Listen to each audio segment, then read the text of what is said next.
بزرگترین پهپاد ایران به نام غزه نامگذاری شد. قابلیت حمل سلاح‌های مختلف دارد، از جمله بمب‌های سنگین لیزری و حتی مثل این بمب‌های سدید در تعداد زیاد.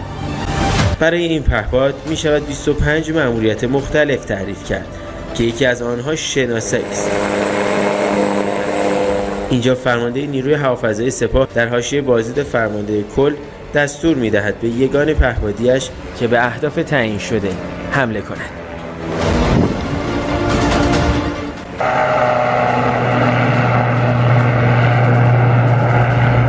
روی هدف افت می کند و به سمت آن شلیک.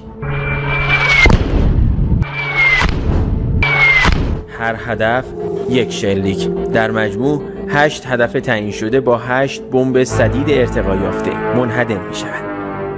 این پهپاد که نخستین بار تصاویر پرواز مسلح و انجام عملیات آن رسانه‌ای می شود، به سلامت به پایگاه برمیگردد. این پهپاد را جوری طراحی کردند که می تواند دست کم 4000 کیلومتر برده درست به هدف می‌خورد. اژدری که از یک زیرسطحی هوشمند سپاه پاسداران شلیک شده بود.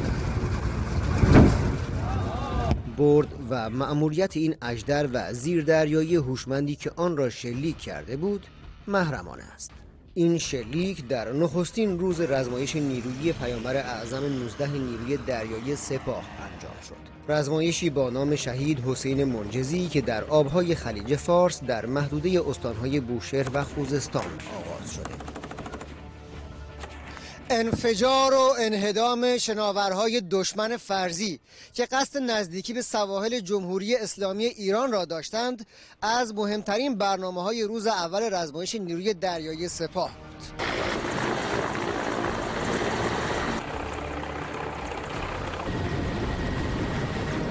در روز نخست یک فناوری دیگر هم عملیاتی شد. پهپاد نقطه زد.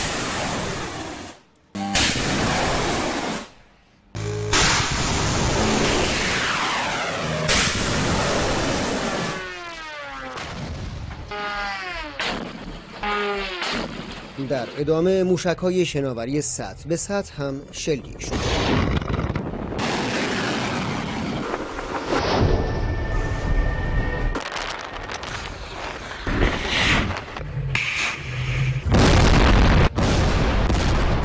موشک‌هایی که ما داریم و تو این رزمایش با بردهای متفاوت و در محیط جنگ الکترونیک استفاده می‌کنیم، اینا قادر هستند که امنیت آبراهای بین المللی رو برای عبور آزاد کشتی‌های تمام دنیا در واقع ایجاد بکنند. مؤلفه‌های دفاعی رزم نیروی دریایی رو ما در این رزمایش به معرض نمایش میذاریم و شلیک‌ها رو تمرین عملیاتی انجام میدن.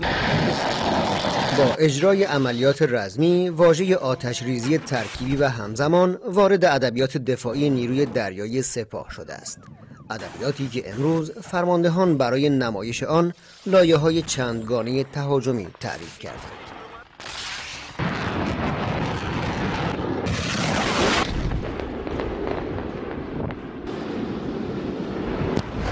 اشراف اطلاعاتی، دفاع و پدافند از زمین و دریا به آسمان و توقف شناور یا راپل از دیگر بخش‌های این رزمایش بود. قرار است در روز دوم این رزمایش با انواع سلاح‌های پیشرفته به مواضع دشمن در هوا و دریا یورش برده شود. محمد هادی حاجی زاده، خبرگزاری صدا و سیما، محل رزمایش نیروی دریایی سپاه در آبهای خلیج فارس. شلیک موشک پدافندی نواب از ناو راهبردی شهید سلیمانی به سوی پرنده دشمن.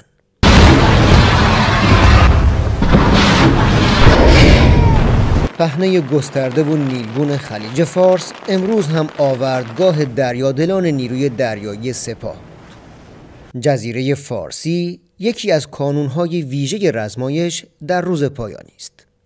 شلیک موشک‌های ساحلی، موشک‌های دریایی، پهپادی و دفاع همه جانبه از جزایر رو با نام فاطمه زهرا سلام الله علیها آغاز کنید. انهدام اهداف دشمن امروز در نزدیکی جزیره فارسی، جزیره اقتدار، با اقتدار کامل انجام شد. تکاپوی پیروزمندانه پدافند هوایی و سرنگونی پرنده‌های دشمن با موشک‌های کوثر 222 نمای دیگر رزمایش بود. موشک‌های چشمدار هوشمند قائم و الماس هم از پهپادهای نوین مهاجر 6 و ابابیل 5 جنگ افزارهای جنگ الکترونیکی شلیک شدند.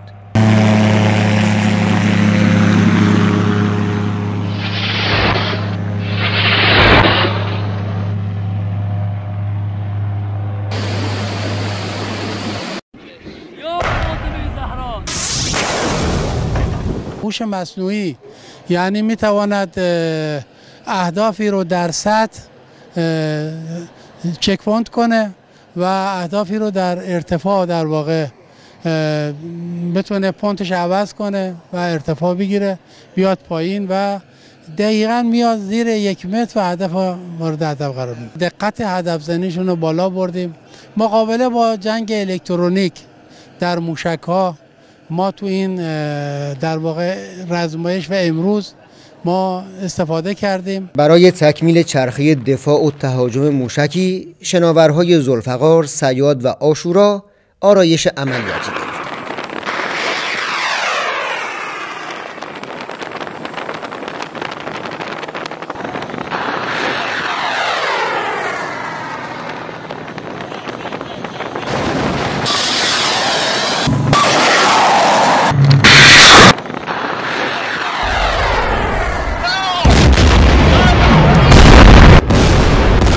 و در ادامه موشک‌های کروز و بالستیک ساحل به دریا اهداف خود را منهدم کردند.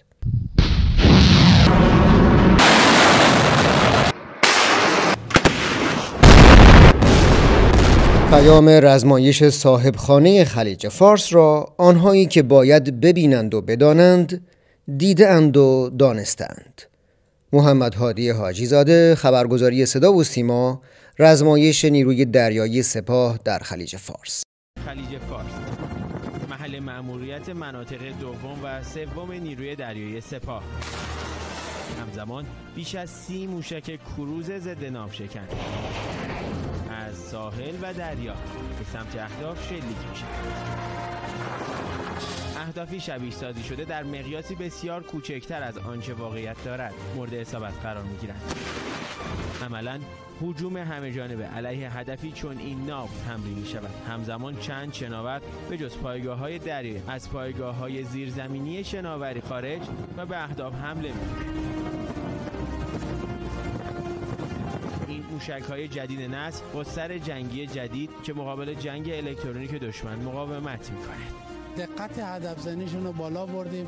مقابله با جنگ الکترونیک در موشک‌ها ما تو این در واقع رزمایش و امروز ما استفاده کردیم.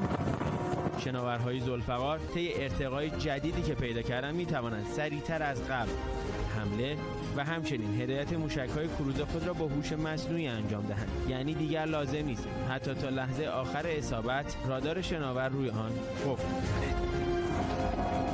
نیروی دریایی سپاه پاسداران انقلاب اسلامی همچنان به افزایش قدرت دفاعی خود برای صیانت از خلیج فارس و امنیت این منطقه مهم راهبردی در جهان ادامه خواهد داد.